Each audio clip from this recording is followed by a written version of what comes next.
चारों तरफ घना अंधेरा था। आसमान में लगातार बिजली चमक रही थी। तेज हवाएं मिट्टी के घरों को हिला रही थीं। मूसलाधार बारिश ऐसे बरस रही थी जैसे कई दिनों का पानी एक ही रात में धरती पर उतर आया हो। गांव के किनारे बने छोटे से कच्चे घर के अंदर सुमित्रा, उसकी बूढ़ी माँ जानकी और बड़ा भाई रघु बैठे थे। घर की छत कई जगह से टपक रही थी। सुमित्रा एक जगह से दूसरी जगह बर्तन रख रही थी ताकि पानी पूरे घर में ना फैल जाए। अचानक दरवाजे पर इतनी जोर से दस्तक हुई कि तीनों एक साथ चौंक गए। हे राम, इतनी भयानक रात में कौन हो सकता है? बेटा रघु, दरवाजा मत खोलना। आज मेरा मन बहुत घबरा रहा है। पता नहीं क्यों ऐसा लग रहा है जैसे कोई अनहोनी इस घर की तरफ बढ़ रही हो। पहले बाहर से पूछ तो सही कौन है। बिना जाने दरवाजा मत खोलना। माँ, घबराइए मत, मैं यही हूँ। अगर कोई राहगीर होगा तो ऐसी बारिश में उसे सहारा देना भी इंसानियत है, और अगर कोई गलत इरादे से आया होगा तो पहले उसे मुझसे सामना करना पड़ेगा। तुम दोनों पीछे ही रहना। रघु दरवाजे के पास पहुंचा। कौन है? इतनी रात को दरवाजा कौन खटखटा रहा है? नाम बताओ, वरना मैं दरवाजा नहीं खोलूंगा।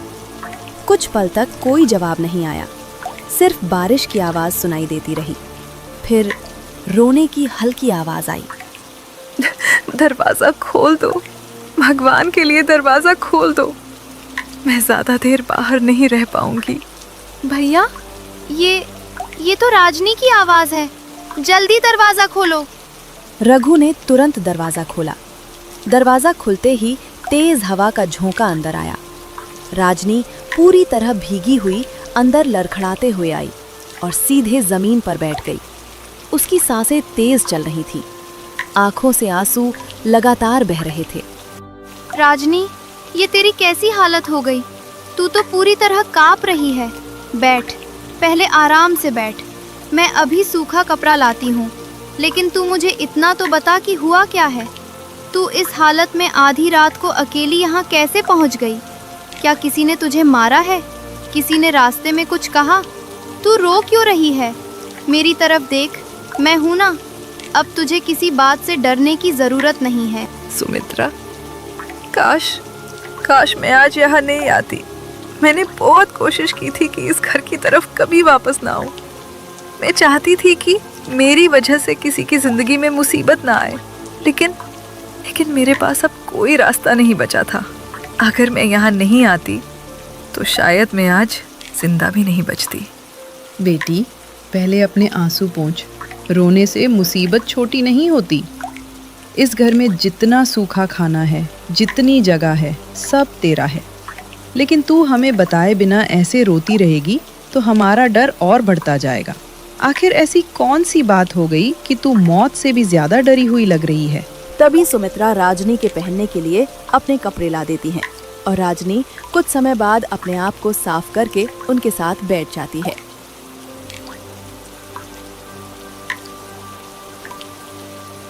माँ, मुझे माफ कर दीजिए। शायद मुझे इस घर में कदम ही नहीं रखना चाहिए था।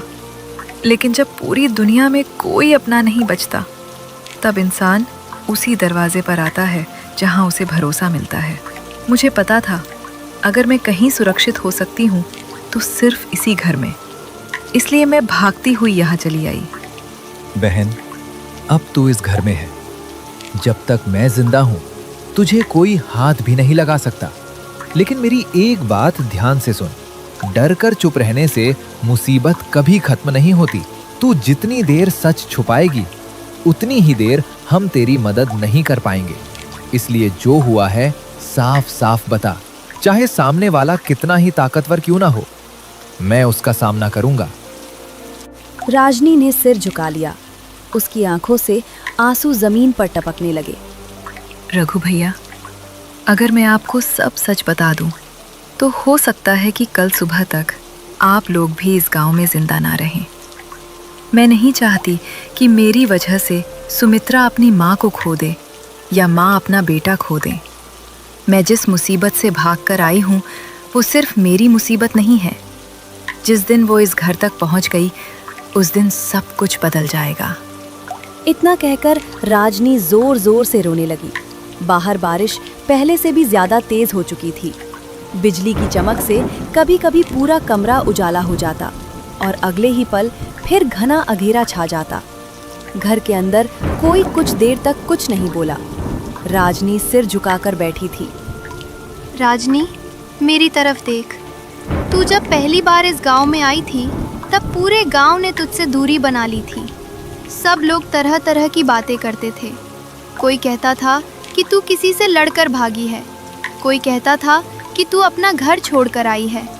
लेकिन मैंने कभी उन बातों पर भरोसा नहीं किया, क्योंकि मैंने तेरी आंखों में हमेशा दर्द देखा है, झूठ नहीं। आज भी मैं वही कह रही हूँ, चाहे पूरी दुनिया तेरे खिलाफ हो जाए, मैं तेरा साथ नहीं छोड़ूंगी।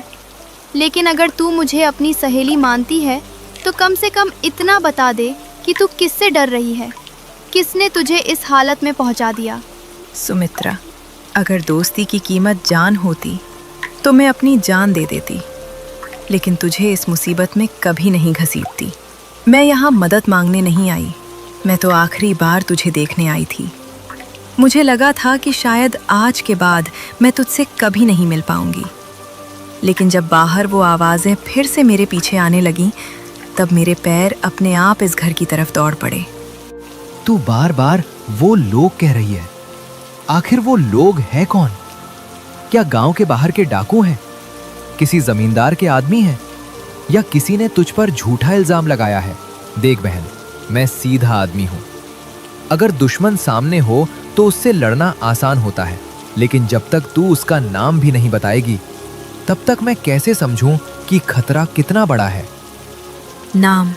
उनका नाम लेना भी ठीक नहीं होगा, क्योंकि जहां उनका नाम लिया जाता है वहां मुसीबत अपने आप पहुंच जाती है। बेटी, ऐसी कौन सी बात कह रही है? क्या कोई इंसान सिर्फ नाम लेने से आ जाता है? तू डरी हुई है, इसलिए शायद ज्यादा सोच रही है। पहले पानी पी ले, भगवान सब ठीक करेंगे। राजनी ने पानी का गिलास हाथ में लिया, लेकिन उसके हाथ इतने कांप रहे थे कि आधा पानी जमीन पर गिर गया।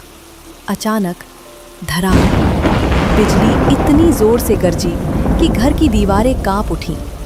राजनी घबराकर तुरंत खिड़की की तरफ देखने लगी। क्या देख रही है? बाहर कोई है क्या? मुझे ऐसा लगा जैसे कोई घर के बाहर खड़ा हमें देख रहा था। मैं अभी बाहर जाकर देखता हूँ, अगर कोई होगा तो यहीं पकड़ लूंगा। रघु जैसे ही उठकर दरवाजे की तरफ बढ़ा, राजनी चौंक कर उसको रोक लिया। नहीं, भगवान के लिए बाहर मत जाइए। आप नहीं जानते कि बाहर क्या है। अगर आपने दरवाज़ा खोला तो शायद वापस अंदर नहीं आ पाएंगे। मैं आपसे हाथ जोड़कर विनती करती हूँ, चाहे मेरी बात पागलपन लगे, लेकिन आज की रात बाहर मत जाइए। ठीक है, मैं अभी बाहर नहीं जाऊंगा, लेकिन एक बात समझ नहीं आ रही। तू 2 साल से इस गांव में रह रही है, कभी तेरे चेहरे पर ऐसा डर नहीं देखा। आज अचानक ऐसा क्या हो गया कि तू अपनी ही परछाई से डर रही है? राजनी ने गहरी सांस ली। उसने कुछ बोलने के लिए मुंह खोला, फिर अचानक चुप हो गई। कुछ देर बाद सुमित्रा ने चूल्हे में लकड़ी डाली ताकि घर थोड़ा गर्म हो जाए। वो फिर राजनी के पास बैठ गई। राजनी, याद है जब तू पहली बार गांव आई थी? तेरे पास रहने की जगह भी नहीं थी। पूरे गांव में किसी ने तुझे अपने आंगन में बैठने तक नहीं दिया था। तब माँ ने ही तुझे पहली बार खाना खिलाया था। उसी दिन तूने मेरा हाथ पकड़कर कहा था कि अगर भगवान ने चाहा तो हम हमेशा बहनों की तरह रहेंगे। क्या वो बात झूठ थी? अगर नहीं तो आज भी मुझे अपनी बहन समझ, अपना दुख अकेले मत सह। राजनी की आंखें भर आईं। वो बात झूठ नहीं थी सुमित्रा। इसी वजह से तो मैं सबसे पहले तेरे पास आई हूँ, क्योंकि इस दुनिया में अगर मुझे किसी पर सबसे ज़्यादा भरोसा है तो वो तू है। लेकिन सच इतना आसान नहीं है।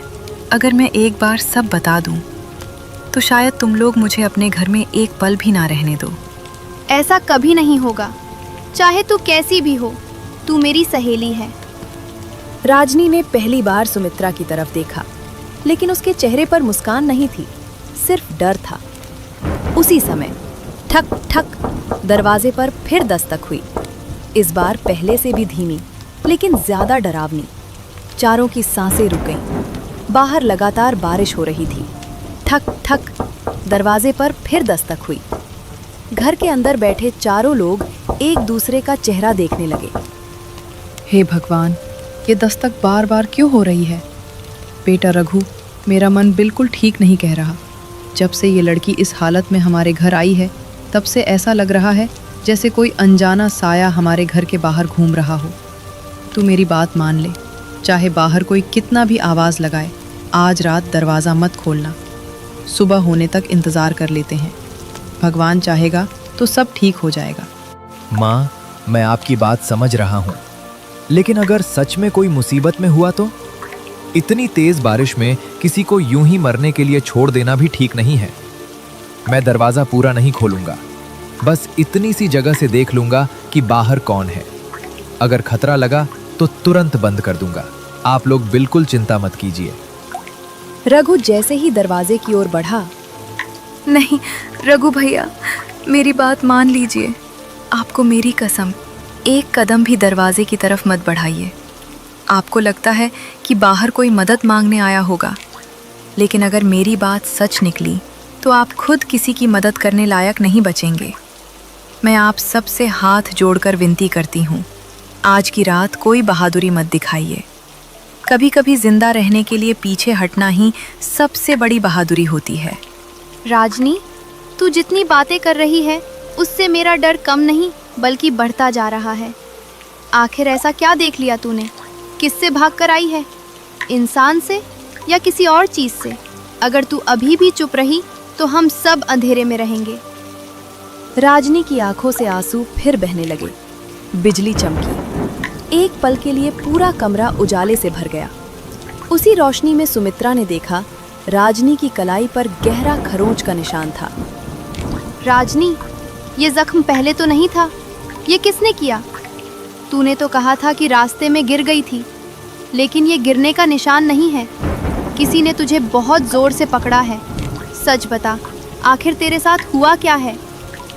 मत देख, कृपा करके मत देख। मैं नहीं चाहती कि तुम लोग इन निशानों के पीछे की कहानी जानो। ये सिर्फ जख्म नहीं है, ये मुझे बार बार याद दिलाते हैं कि मैं जितना भागूंगी वो लोग उतना ही मेरे करीब आ जाएंगे। मैं 2 साल से भाग रही हूँ सुमित्रा, पूरे 2 साल। लेकिन लगता है मेरी किस्मत अब मेरा साथ छोड़ चुकी है। तू पागल है क्या? 2 साल से इतना बड़ा दुख अकेले सह रही थी और मुझे एक बार भी नहीं बताया? मैं तेरी सहेली कहलाने के लायक भी नहीं हूँ अगर तेरे आंसू नहीं समझ पाई। आज तू कहीं नहीं जाएगी, चाहे जो हो जाए। मैं तुझे अकेला नहीं छोड़ूंगी। अगर मुसीबत आएगी तो हम सब मिलकर उसका सामना करेंगे। राजनी ने सुमित्रा को देखा।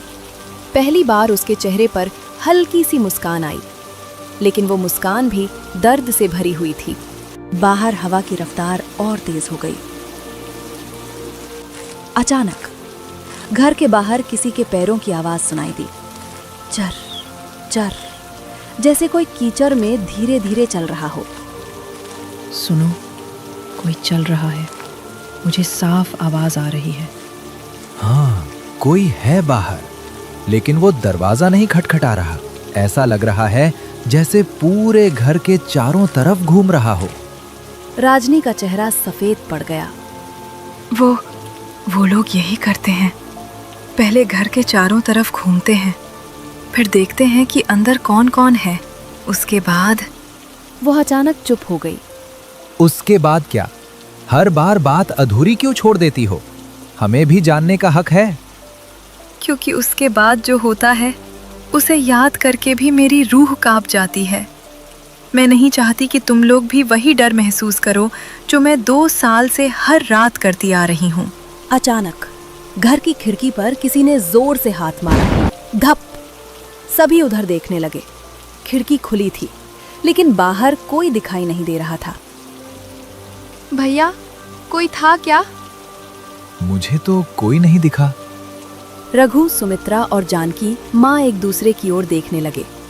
उसी समय बाहर से एक भारी आवाज गूंजी। राजनी, हम जानते हैं तू इसी घर के अंदर छिपी है। और उसके चेहरे का रंग उड़ गया। बाहर मूसलाधार बारिश लगातार बरस रही थी। दरवाजे के बाहर से भारी आवाज फिर गूंजी। राजनी, हमें पता है तू इसी घर के अंदर छिपी है। चुपचाप बाहर आ जा, वरना अच्छा नहीं होगा। घर के अंदर ऐसा सन्नाटा था कि चारों की सांसों की आवाज तक सुनाई दे रही थी। राजनी का पूरा शरीर कांप रहा था। वो डर के मारे पीछे हटते हटते दीवार से लग गई। राजनी, आखिर ये लोग कौन हैं? ये तेरा नाम लेकर क्यों बुला रहे हैं? तू कब तक हमसे सच छिपाती रहेगी? देख, अब बात सिर्फ तेरी नहीं रही। ये लोग हमारे घर तक आ गए हैं। अगर तू आज भी कुछ नहीं बताएगी तो हम तेरी मदद कैसे करेंगे? मैं तुझे अपनी बहन मानती हूँ। भगवान के लिए अब तो सच बोल। सुमित्रा, मैं सच बताना चाहती हूँ, लेकिन मेरी मजबूरी समझ। जिस दिन तुम लोगों को सब पता चल जाएगा, उसी दिन तुम्हारी जिंदगी भी पहले जैसी नहीं रहेगी। मैं 2 साल से इसी दिन से डर रही थी। मुझे लगा था कि शायद वो लोग मुझे कभी नहीं ढूंढ पाएंगे, लेकिन आज वो इस दरवाजे तक पहुंच गए। इसका मतलब अब मेरे पास छिपने की कोई जगह नहीं बची। बस बहुत हो गया। कोई भी हो, मेरे घर के सामने खड़े होकर मेरी बहन जैसी लड़की को धमका रहा है। मैं अभी दरवाजा खोलता हूं और पूछता हूं कि आखिर चाहते क्या हैं।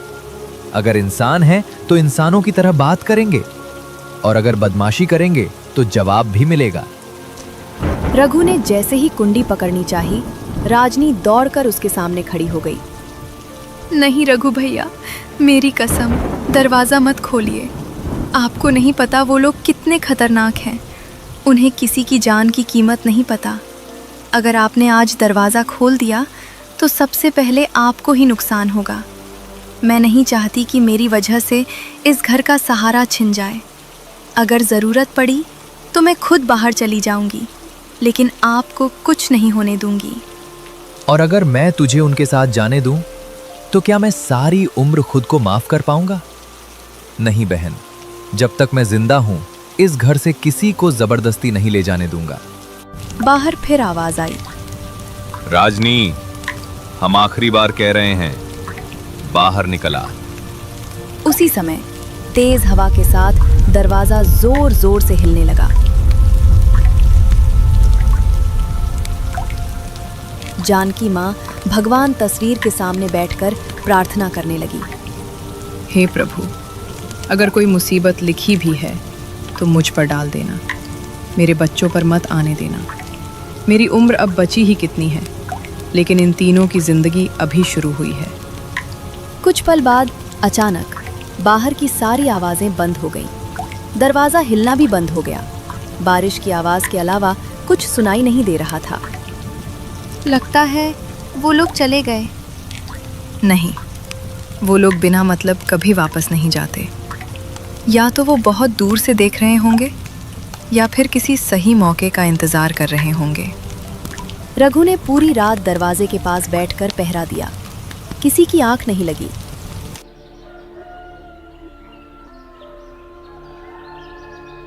चार दिन बाद भी बारिश रुकने का नाम ही नहीं ले रही थी। लगातार 4 दिनों से पूरा गांव पानी में डूबा हुआ था। रघु एक भी दिन मजदूरी पर नहीं जा पाया। घर के कोने में रखा अनाज लगभग खत्म हो चुका था। सुमित्रा आखिरी मुट्ठी आटा निकालकर थाली में रख रही थी। माँ, अब घर में बस आज भर का ही खाना बचा है। 4 दिन से हाथ पर हाथ रखकर बैठा हूँ। गरीब आदमी के लिए बारिश भी कभी कभी आफत बन जाती है। अगर आज भी काम नहीं मिला तो कल तुम लोगों को क्या खिलाऊंगा? मैं अपनी आंखों के सामने तुम दोनों को भूखा नहीं देख सकता। चाहे जैसी भी बारिश हो, आज मैं काम ढूंढने जरूर जाऊंगा। भैया, रास्ते अभी भी कीचड़ से भरे हैं। नदी भी उफान पर होगी। एक दिन और रुक जाओ ना, किसी तरह आज का दिन निकाल लेते हैं। नहीं सुमित्रा, भूख किसी का इंतजार नहीं करती।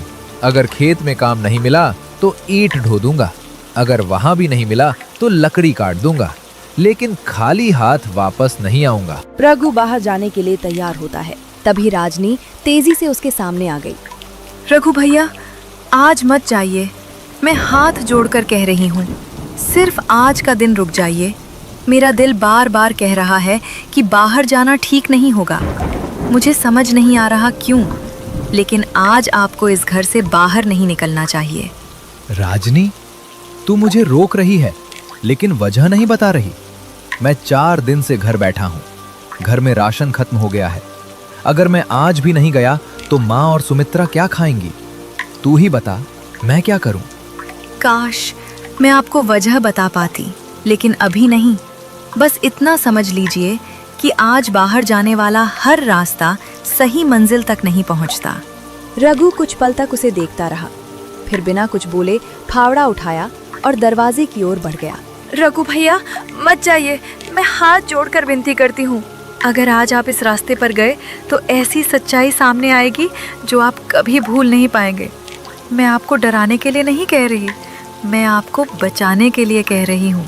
बस आज एक दिन और रुक जाइए, कल जो करना होगा कर लीजिए, लेकिन आज बाहर मत जाइए। राजनी, गरीब आदमी के पास डरने की भी फुर्सत नहीं होती। 4 दिन से घर में बैठा हूँ। माँ की दवा खत्म हो गई, घर का अनाज खत्म हो गया, और तू अभी भी मुझे रोक रही है। अगर तेरे पास कोई सच है तो बता, वरना मुझे जाने दे। रघु बारिश में भीगता हुआ घर से निकल गया। राजनी दरवाजे पर खड़ी उसे जाता हुआ देखती रही। उसके चेहरे पर ऐसा भाव था जैसे उसे पहले से पता हो कि आगे क्या होने वाला है। रघु मुश्किल से कीचड़ भरे रास्ते पर चल रहा था। थोड़ी दूर जाकर उसे बरगद के नीचे 3 आदमी दिखाई दिए। वे धीरे धीरे बात कर रहे थे। रघु उन्हें पहचानता नहीं था। वो चुपचाप आगे बढ़ने ही वाला था कि उसके कानों में एक नाम पड़ा, राजनी। रघु तुरंत पेड़ के पीछे छिप गया। लड़की का दिमाग मानना पड़ेगा। 4 दिन तक पूरे घर को ऐसा डराया कि सब उसके भरोसे में आ गए। हाँ, और ऊपर से ये बारिश भी हमारे काम आ गई। अगर मौसम साफ होता तो वो मजदूर रोज काम पर जाता। घर में खाने की कमी ही नहीं होती। राजनी ने पहले ही कहा था, जब लगातार बारिश होगी तब वो लोग सबसे ज्यादा टूटेंगे। उसी समय मैं उनके घर जाऊंगी। भूखा आदमी जल्दी भरोसा करता है। तीनों जोर से हंस पड़े। रघु का चेहरा गुस्से से लाल हो गया। आज तक उस घर वालों को लगता है कि हम उसे पकड़ने आए हैं। उन्हें क्या पता, हम तो उसी के आदमी हैं। आज शाम तक उसका काम पूरा हो जाएगा, फिर पैसे लेकर अपने अपने रास्ते निकल जाएंगे। रघु से अब और नहीं रुका गया। वो गुस्से में उनके सामने आ गया। कौन है तुम लोग, और राजनी का नाम क्यों ले रहे हो? तीनों आदमी घबरा गए। 2 भागने लगे। रघु ने एक को पकड़कर जमीन पर गिरा दिया। सच बोल, नहीं तो यहीं पुलिस के हवाले कर दूंगा। हमें छोड़ दो, हमारा उस परिवार से कोई झगड़ा नहीं है। हमें तो बस पैसे मिले थे। किसने दिए पैसे? राजनी ने। रघु की आंखें फैल गईं। लेकिन क्यों? उसने कहा था रात को उसके पीछे पड़ने का नाटक करना है, दरवाजा पीटना है, उसका नाम लेकर चिल्लाना है, ताकि उस घर के लोग उसे सचमुच बेचारी समझे। हम लोग कोई गुंडे नहीं हैं। हमने तो बस पैसों के लिए किया। उसने कहा था कि जब लगातार बारिश होगी और घर में खाने की तंगी होगी तभी वो अपना बदला पूरा करेगी। रघु का दिल जैसे टूट गया। उसे सुमित्रा की बातें याद आने लगी। राजनी मेरी बहन जैसी है, हम उसे कभी अकेला नहीं छोड़ेंगे। रघु की मुट्ठियां भींच गईं। रघु तेज कदमों से घर लौटा। दरवाजा खोलते ही उसकी आवाज पूरे घर में गूंज उठी। राजनी, बाहर आ। सुमित्रा और जानकी माँ घबरा गईं। राजनी धीरे धीरे बाहर आई। भैया, क्या हुआ? काम नहीं मिला क्या? काम नहीं, सच मिल गया है। जिन लोगों से ये 4 दिन तक डरने का नाटक करती रही, वो सब इसी के आदमी हैं। हम सबको बेवकूफ बनाया गया। इसका हर आंसू, हर डर, हर कहानी सब पहले से रची हुई थी। सुमित्रा के पैरों तले जमीन खिसक गई। वो अविश्वास से राजनी की तरफ देखने लगी। राजनी, भैया जो कह रहे हैं, क्या ये सच है? बोल ना, तू चुप क्यों है? एक बार कह दे कि ये सब झूठ है। मैं किसी की बात नहीं मानूंगी, लेकिन तू कुछ तो बोल। राजनी ने धीरे से अपनी आंखें बंद कर ली। उसके गाल पर एक आंसू लुढ़क गया, लेकिन उसने इनकार नहीं किया। कुछ देर बाद सब अंदर थे। रघु बहुत गुस्से में था। अब तू सब सच बताएगी, अभी इसी वक्त, वरना मैं तुझे पुलिस के हवाले कर दूंगा, जिन्हें तू अपना साथी बनाकर लाई थी। वो लोग तेरे खिलाफ गवाही भी देंगे। घर के अंदर सन्नाटा छा गया और पहली बार राजनी ने बिना डरे रघु की आंखों में देखा। घर के अंदर गहरा सन्नाटा था। बाहर बारिश अब भी लगातार हो रही थी। रघु गुस्से से राजनी को देख रहा था। सुमित्रा की आंखों से आंसू बह रहे थे। हाँ रघु भैया, जो आपने सुना वो झूठ नहीं था। बाहर जो लोग थे वो मेरे ही आदमी थे। मैंने ही उन्हें पैसे देकर भेजा था। रात को दरवाज़ा पीटना, मेरा नाम लेकर चिल्लाना, घर के चारों ओर घूमना, सब मेरी योजना का हिस्सा था। मैं चाहती थी कि तुम लोग मुझे बेसहारा समझो, मुझ पर भरोसा करो, और फिर उसी भरोसे को तोड़कर तुम्हें वही दर्द दूं जो मैंने 2 साल पहले सहा था। लेकिन क्यों राजनी? हमने तेरा क्या बिगाड़ा था? तूने मुझे अपनी बहन कहा, माँ को माँ कहा, फिर हमारे साथ इतना बड़ा धोखा कैसे कर दिया? अगर तेरे दिल में जरा सा भी अपनापन था तो हमें इस्तेमाल क्यों किया? राजनी ने आंसू पोंछे। 2 साल पहले मेरे पिता हरि नारायण पर बड़े कंपनी के चीज़ों का चोरी का झूठा इल्ज़ाम लगा। पूरे गांव ने उन्हें चोर समझ लिया। भीड़ उन्हें पीटती रही। उस भीड़ में तुम्हारे पिता भी खड़े थे सुमित्रा। उन्हें सब पता था। वो भी उसी कंपनी में चौकीदार थे, लेकिन सच जानते हुए भी चुप रहे। उनकी एक चुप्पी ने मेरे पिता की जान ले ली। उसी दिन मेरी माँ भी सदमे में चल बसी। एक ही दिन में मेरा पूरा घर उजड़ गया। और कुछ दिनों बाद जब मैंने सच जानने की कोशिश की तो पता चला तो चोर और कोई नहीं बल्कि तुम्हारे पिता थे। उस दिन मैंने ठान लिया था कि जिस परिवार की चुप्पी ने मुझे अनाथ बनाया, एक दिन उसी परिवार को मैं बेबसी का दर्द महसूस कराऊंगी। लेकिन जब मैं इस गांव में आई तब मैंने तुम्हें देखा। तुम लोग वैसे नहीं थे जैसा मैंने सोचा था, और यहाँ आके पता लगा कि असली गुनाहगार तो इस दुनिया से ही चल बसे थे। कई बार मेरा मन बदला छोड़ देने का हुआ, मगर हर रात मुझे अपने पिता की आखिरी आवाज़ सुनाई देती। मैं बेगुनाह हूँ, और मेरा दिल फिर पत्थर बन जाता। क्या बकवास करती हो? तुम कुछ भी बोलोगी और हम सुनते रहेंगे। और अगर बदला ही लेना था तो पहले ले लेती। 2 साल तक दोस्ती का नाटक क्यों किया? और हमारे गांव में तुम जो अपनी माँ के साथ रह रही थी, वो कौन है फिर? क्योंकि मुझे सही समय चाहिए था, और ये सब बकवास नहीं है। पूछो अपने माँ से। और मुझे पता था कि तुम रोज मजदूरी करके घर चलाते हो। गर्मी या सर्दी में तुम कभी कमज़ोर नहीं पड़ते, लेकिन बरसात, लगातार कई दिनों की बरसात तुम्हें घर में बैठा देगी। घर का राशन खत्म होगा, चिंता बढ़ेगी, और उसी समय अगर मैं रोती हुई तुम्हारे घर आऊंगी तो तुम मुझे कभी मना नहीं करोगे। यही मेरा पूरा खेल था। और मैं गांव में मेरी मौसी के साथ रह रही थी।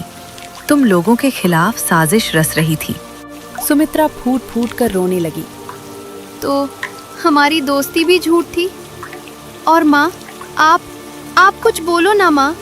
कह दो कि ये जो बोल रही है सब झूठ है। काश मैं कह सकती। यही सच है बेटी। मुझे नहीं पता था कि तुम्हारे पिता की करतूतों के वजह से किसी बेकसूर का घर उजड़ गया, लेकिन इतना जानती थी, उस दिन तुम्हारे पिता ने ही चोरी की थी और उनका फल उनको मिल गया। वो बीमारी में तड़प तड़प के चल बसे। चोरी का धन भी उनका कुछ काम नहीं आया। सब लोग चुप हो गए। रघु गुस्सा और दुखी होकर सिर झुकाए रोने लगा।